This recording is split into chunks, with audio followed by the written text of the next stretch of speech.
তারপরেও স্পষ্ট করছি, নবীজি নূরের তৈরি বললে তার সম্মান বাড়ে না, আরো কমে যায়। কুল ইন্নামা আনা বাশারুম মিসলুকুম, হে নবী আপনি বলেন আমি তোমাদের মতোই মানুষ। ইউহা ইলাইয়া, পার্থক্য এতটুকু, আমার প্রতি ওহী আসে, তোমাদের প্রতি আসে না, এতটুকু আছে। কিন্তু আমার বাবা যেহেতু আদম, বাবা যদি মাটির হয়, ছেলে কোনোদিন আগুনের হয় না, তাহলে তো সিস্টেম পাল্টিয়ে যায়। প্রথম এই কথা থেকে এই তথ্য নেওয়ার পরেও কিছু মানুষ, আমি যে আয়াত পড়লাম, কদ জাকুম মিনাল্লাহি নূরু ওয়া কিতাবুম মুবিন, এই আয়াত দিয়ে দলিল দিতে চায়। বিশেষ করে এটা চট্টগ্রাম বিভাগে, সিলেট বিভাগে এগুলো তারা যারা গরম সুন্নি ঠান্ডা সুন্নি, এরা এই আয়াতটা নিয়ে আসতে চায়। আপনি যদি একটু কোরআন শরীফ বুঝে পড়েন, চিন্তা ভাবনা নিয়ে পড়েন, তাহলে এই প্রশ্নের উত্তর কিন্তু এই আয়াতে আছে। আল্লাহ বলেন অবশ্যই আমার পক্ষ থেকে তোমাদের কাছে এসেছে একটা নূর, স্পষ্ট কিতাব। আল্লাহ শব্দ দিলেন দুইটা, অর্থ দিলেন একটা। অবশ্যই আমার পক্ষ থেকে তোমাদের কাছে একটা কিতাব এসেছে স্পষ্ট। এটা নূর নাম দিলেন, নূর দেওয়ার পরে তিনি ব্যাখ্যা করলেন যে নূরটা হচ্ছে স্পষ্ট। এখন আমরা এখানে তাফসীর করতে গিয়ে অনেকেই হয়তো ভুল করি, অথবা জেনে শুনে কোনো দিকে ডাইভার্ট হয়ে যায়। নিজেদের বিভিন্ন জিনিসকে এর উপরে চাপিয়ে দেওয়ার জন্য বলা হয় যে এখানে নূর মানে মুহাম্মাদুর রাসূলুল্লাহ, আর কিতাব মুবিন মানে কোরআন শরীফ। না, এই জিনিস দুইটাই এক, তার প্রমাণ পরের আয়াতে আল্লাহ নিজে দিয়েছেন। অরফা'না লাকা যিকরাক, যদিও এই লাকা দিয়ে বিশ্বনবী মুহাম্মদুর রাসূলুল্লাহকে আল্লাহ উদ্দেশ্য করে জানিয়েছে, হে নবী আমি কি আপনার নামকে, সম্মান মর্যাদাকে উপরে তুলি নাই? কত উপরে তুলেছি, আমার নাম যেখানে সেখানে আপনার নাম আমি লিখে দিয়েছি। আমাদের আদি পিতা হযরত আদম আলাইহিস সালাম, আপনারা জানেন এই পৃথিবীতে 350 বছর পর্যন্ত তিনি কেঁদেছিলেন, তো মাপ পাননি। তিনি যখন 350 বছর পরে বললেন, আল্লাহ মুহাম্মাদুর রাসূলুল্লাহর ওসিলায় আমাকে মাফ করে দাও, আল্লাহ মাফ করে দিয়েছিলেন। কিন্তু প্রশ্ন করেছিলেন যে এই নাম তুমি জানলে কি করে, কোথায় পেয়েছো এই নাম? হযরত আদম বলেছিলেন, আল্লাহ যেদিন জান্নাত থেকে তুমি আমাকে বের করে দাও, আমি জান্নাত থেকে বিদায় নেওয়ার সময় জান্নাতের মেন গেটের ওপরে তোমার নামের পরে এই নামটা লেখা ছিল, আমি দেখেছিলাম, লা ইলাহা ইল্লাল্লাহু মুহাম্মাদুর রাসূলুল্লাহ। আমি মনে করলাম যে এই নামটা দামি নাম হবে, অবশ্যই তোমার নিকটবর্তী কেউ হবে, নয়তো তোমার নামের পাশে এই নামটা থাকতো না। আল্লাহ ওই দিন তার মর্যাদা জানিয়েছিলেন যে এটা তোমারই সন্তান হবে, এটা পৃথিবীর শ্রেষ্ঠ মানুষদের একজন। কদ জাকুম মিনাল্লাহি নূরু ওয়া কিতাবুম মুবিন, এই আয়াত দিয়ে অনেক মানুষ দলিল দিতে চায় নবীজি নূরের তৈরি ছিল এই দিকে। এখান থেকে কয়েকটা শিক্ষা আমরা বের করতে পারি। বলেন তো, আল্লাহ জিজ্ঞাসা করার জবাব দিলেন কি, যে এই লোকটার ওসিলা দিয়ে যে তুমি মাপ চাইলে, এই লোকটাকে তুমি এখনো জানো না, লোকটা তোমার সন্তান, এ দুনিয়াতে তোমার পরে যাবে। কি বুঝলেন এখান থেকে? আদম আলাইহিস সালাম অনেকে জিন ছিলেন না ফেরেশতা ছিলেন? মানুষ। বলেন না কেন, আরো জোরে বলেন। আর মানুষ আল্লাহকে দিয়ে বানিয়েছে, এটা আমরা সবাই জানি। কোরআনে কারিমে আল্লাহ বহুবার এ তথ্য দিয়েছেন, ইন্নী খালিকুম বাশারাম মিন তিন, অবশ্যই আমি মানুষ বানিয়েছি মাটি থেকে। সুতরাং সরাসরি আমরা এই আয়াত থেকে, যেটা সূরা সুয়াদের ভেতরে পাবেন, 23 নম্বর পারা 16 নম্বর পৃষ্ঠা 5 নম্বর লাইনে আছে, 71 নম্বর আয়াত সম্ভবত। আল্লাহ তাআলা জানিয়েছেন অবশ্যই আমি, এটা শেষের অংশে আছে, আবার প্রথমে খুঁজলে পাবেন না, শেষের দিকে আছে, ইন্নী খালিকুম বাশারাম মিন তিন, অবশ্যই আমি বানিয়েছি মানুষ মিন তিন, মাটি থেকে। এখানে যেহেতু আদম আলাইহিস সালাম উদ্দেশ্য, এই জন্য পৃথিবীতে একটা মানুষকে আল্লাহ শুধু বানিয়েছেন মাটি দিয়ে, আমাদের আদি পিতা যিনি। তাছাড়া দুনিয়ায় আর কাউকে আল্লাহ সরাসরি মাটি দিয়ে বানাননি, বানিয়েছেন মাটির নির্যাস দিয়ে।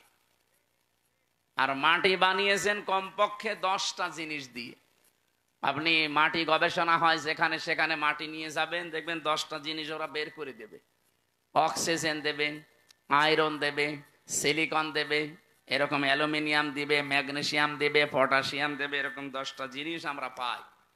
তাহলে এখান থেকে বুঝলাম পৃথিবীতে একমাত্র মাটি দিয়ে বানিয়েছে আদম নবীকে। আমাদের এই জন্যে আদি পিতা বা একেবারে প্রথম বাবার নাম জিজ্ঞাসা করলে কি বলা হয়? এ পর্যন্ত বুঝেছেন কিনা বলেন? আমাদের আদি পিতা প্রথম বাবার নাম কি? বলেন বলেন। আল্লাহ যে ওনাকে বললেন, হে আদম, যার নাম নিয়ে ক্ষমা চাইলে আমি ক্ষমা করে দিলাম, ওইটা তোমার সন্তান হবে এবং তোমার পরবর্তীতে যাবে। আমার প্রশ্ন হচ্ছে, বাবা যদি মাটির তৈরি হয়, ছেলে হবে আগুনের। কমন সেন্স কি বলে আপনার? কুল ইন্নামা আনা বাশারুম মিসলুকুম, হে নবী আপনি বলেন আমি তোমাদের মতোই মানুষ। ইউহা ইলাইয়া, পার্থক্য এতটুকু, আমার প্রতি ওহী আসে, তোমাদের প্রতি আসে না, এতটুকু আছে। কিন্তু আমার বাবা যেহেতু আদম, বাবা যদি মাটির হয়, ছেলে কোনোদিন আগুনের হয় না, তাহলে তো সিস্টেম পাল্টিয়ে যায়। প্রথম এই কথা থেকে এই তথ্য নেওয়ার পরেও কিছু মানুষ, আমি যে আয়াত পড়লাম, কদ জাকুম মিনাল্লাহি নূরুন ওয়া কিতাবুম মুবিন, এই আয়াত দিয়ে দলিল দিতে যায়। বিশেষ করে এটা চট্টগ্রাম বিভাগে, সিলেট বিভাগে, এগুলো তারা যারা গরম সুন্নি ঠান্ডা সুন্নি, এরা এই আয়াতটা নিয়ে আসতে চায়। আপনি যদি একটু কোরআন শরীফ বুঝে পড়েন, চিন্তা ভাবনা নিয়ে পড়েন, তাহলে এই প্রশ্নের উত্তর কিন্তু এই আয়াতে আছে। আল্লাহ বলেন, অবশ্যই আমার পক্ষ থেকে তোমাদের কাছে এসেছে একটা নূর, স্পষ্ট কিতাব। আল্লাহ শব্দ দিলেন দুইটা, অর্থ দিলেন একটা। অবশ্যই আমার পক্ষ থেকে তোমাদের কাছে একটা কিতাব এসেছে স্পষ্ট। এটা নূর নাম দিলেন, নূর দেওয়ার পরে তিনি ব্যাখ্যা করলেন যে নূরটা হচ্ছে স্পষ্ট। এখন আমরা এখানে তাফসীর করতে গিয়ে অনেকেই হয়তো ভুল করি, অথবা জেনে শুনে কোনো দিকে ডাইভার্ট হয়ে যায়। নিজেদের বিভিন্ন জিনিসকে এর উপরে চাপিয়ে দেওয়ার জন্য বলা হয় যে এখানে নূর মানে মুহাম্মাদুর রাসূলুল্লাহ, আর কিতাব মুবিন মানে কোরআন শরীফ। না, এই জিনিস দুইটাই এক, তার প্রমাণ পরের আয়াতে আল্লাহ নিজে দিয়েছেন। এটা সূরা মায়েদার 15 নম্বর আয়াত, এর পরের আয়াতে দেখেন, দুইটা জিনিস এসে এক, তার প্রমাণ আল্লাহ দিচ্ছেন। এদিকে তাকান, আল্লাহ পাক বলেন, ইয়াহদি বিহিল্লাহ, এইটার দ্বারাই আমি হেদায়েত করি, পথ দেখাই। যেহেতু আল্লাহ এখানে ইয়াহদি বিহি, এই শব্দটা আল্লাহ বহু বচন দেননি, দ্বি বচন দেননি, এক বচন দিয়েছেন। মুফাসসিরিন ইকরাম, আমি যত তাফসীর পড়েছি, সব মুফাসসির এই বিহি দিয়ে ওই আগের দুইটা নাম একটা জিনিস এইটাই বুঝিয়েছেন। আল্লাহ বলেন, আমার পক্ষ থেকে অবশ্যই তোমাদের কাছে নূর যাবে, স্পষ্ট কিতাব যাবে। তাহলে নূর ও যা, স্পষ্ট কিতাবও তা, তার নাম কোরআন শরীফ। তার নাম কি? বলেন বলেন। এতটুকু শেষ করেননি আল্লাহ, এ পর্যন্ত বললে আমাদের বিভ্রান্ত হওয়ার সম্ভাবনা থাকতো। এই জন্য আল্লাহ ব্যাখ্যা করছেন, ইয়াহদি বিহিল্লাহ। এখানে ফাইল কর্তা সরাসরি আল্লাহ নিজে। আল্লাহ বলেন, আমি এইটার দ্বারাই হেদায়েত করি। আর আমরা সবাই জানি পৃথিবীতে হেদায়েত দেওয়ার একচ্ছত্র মালিকানা কোরআনের। না মানে আল্লাহর মানে কি? আল্লাহর কথাই তো কোরআন। এই পৃথিবীতে কোরআনকে আল্লাহ হেদায়েত দেওয়ার মতো ক্ষমতা দিয়েছেন, তাছাড়া আর কাউকে দেয়নি। এমনকি নবীজির হাতে আল্লাহ হেদায়েত ছেড়ে দেয়নি। যদি থাকতো, নবী নিজের চাচাকে দিত। শুধুমাত্র হেদায়েত দেওয়ার ক্ষমতা আছে কার? আরে কোরআন শরীফ কার? এই জন্য যালিকাল কিতাবু লা রাইবা ফি, যে কিতাবের আগে আলিফ লাম দিয়ে আল্লাহ নির্দিষ্ট করে দিয়েছেন, একটাই মাত্র কিতাব দুনিয়ায় পাঠালাম যেটা মানুষকে হেদায়েত দিতে পারে। এবার আসেন, আমরা মূল কথায় যাইতে চাই। যেহেতু পৃথিবীর একখানা কিতাব আছে মানুষকে হেদায়েত দিতে পারে, আর কেউ পারে না, সেই হিসাবে আল্লাহ কিতাবের নাম এখানে নূর বলার পরে আবার উল্লেখ করেছেন ওয়া কিতাবুম মুবিন। ওই নূরটাই হচ্ছে স্পষ্ট কিতাব। পরা কোরআন শরীফে তাফসিরে এটা হচ্ছে মাযহারের ভেতরে আছে 55টা নাম পাবেন আপনি কোরআনের। 55টার ভেতরে 5 নাম্বার নাম আপনি এইটা পাবেন। আমি 55টায় নাম পড়ে দেখেছিলাম। কোরআনের নাম হচ্ছে আল কোরআন, আল ফুরকান, আল কিতাব, আন নূর, আত তানজিল। এভাবে একটা একটা করে আপনি নাম পাবেন 55টা। যেহেতু কোরআনের নাম আমার আল্লাহ নিজে নূর দিয়েছেন, আর এই কোরআনের বরকত অথবা এই কোরআনের পরিস্থিতি আমাদের কাছে আরো স্পষ্ট করার জন্য পরবর্তী শব্দে আল্লাহ কিতাব মুবিন লাগিয়েছেন। আমাদের রাজশাহী, খুলনা, রংপুর এই সমস্ত বিভাগে যেহেতু সমস্যা একটু কম এই শব্দ নিয়ে, তারপরেও স্পষ্ট করছি নবীজি নূরের তৈরি বললে তার সম্মান বাড়ে না, আরো কমে যায়। বাবা সেইটার আপনি সন্তানকে ওইটা বলে চালাবেন। বিশ্বনবী মুহাম্মদ রাসূলুল্লাহ, এখান থেকে আপনি প্রমাণ আজকে পেলেন। ইয়াহদি বিহিল্লাহ, এই বিহি এক বচন, এজন্য পৃথিবীতে কোরআন শরীফ হচ্ছে নূর, আর মুহাম্মদ রাসূলুল্লাহকে আল্লাহ নূর দিয়ে বানিয়েছেন। এই আয়াত দিয়ে দলিল দিয়ে আপনি একটা পাগল। তাহলে বিহি আল্লাহ দিত না, বিহি মা দিত, যে নবীজি এবং কোরআন শরীফ এই দুইটা দিয়ে আমি হেদায়েত দান করি। তাহলে বিহি মা দিল না কেন? আমি আলেমদেরকে বলছি যারা একটু লেখাপড়া করেন, এই আয়াতটা নিয়ে বাড়ি যারা চিন্তা ভাবনা করবেন। আমার তো মাথা ছোট, ভুল হতে পারে। যাদের মাথা বড় বড় আছে, এ বড় মাথায় আরো এই যে এক হুজুর বসে আছে না, কি যেন গোলাম রব্বানি, কি মাথা দেখেছেন? আমার মনে হয় দুই মাথা মিলে ওনার মতো হবে না। ওনার মতো বড় বড় মাথা যাদের, তারা যেন আরো একটু চিন্তা ভাবনা করে। বিহি আর বিহিমা, ইহদি বিহিল্লাহ মানিত্তাবা রিদওয়ানাহু সুবুলাস সালামি ওয়া ইখরিজুহুম মিনাজ যুলুমাতি ইলান নূর।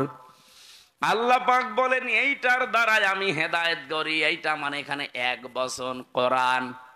মানিত্তাবা, যে ব্যক্তি অনুসরণ করবে কোরআনকে, রিদওয়ানাহু, এবং তার সন্তুষ্টি চাইবে, তার মানে আল্লাহর। সবুলাস সালাম, সবুল বহুবচন, সালাম আল্লাহ পাক তার নিজের নামটা এখানে দিলেন। পৃথিবীতে যত শান্তির পথ আছে সব আমার আল্লাহ কোরআনে দিয়েছেন। এই শান্তির পথ আমার আল্লাহ তাকে নসিব করবেন যদি এটার অনুসরণ করা হয়। ইখরিজুহুম, তিনি বের করবেন তোমাদেরকে। ইখরিজুহুম দিয়েছেন, তিনি বের করবেন তোমাদেরকে মিনাজ যুলুমাতি ইলান নূর, অন্ধকার থেকে আলোর দিকে। আর সেটা দিয়ে তিনি বের করবেন, তার নাম যেহেতু নূর, আমরা বলি কোরআন। নাম কি? আমার মনে হয় এই প্রশ্নের উত্তর আর দেওয়ার দরকার নেই, আপনি স্পষ্ট হয়ে গেছেন।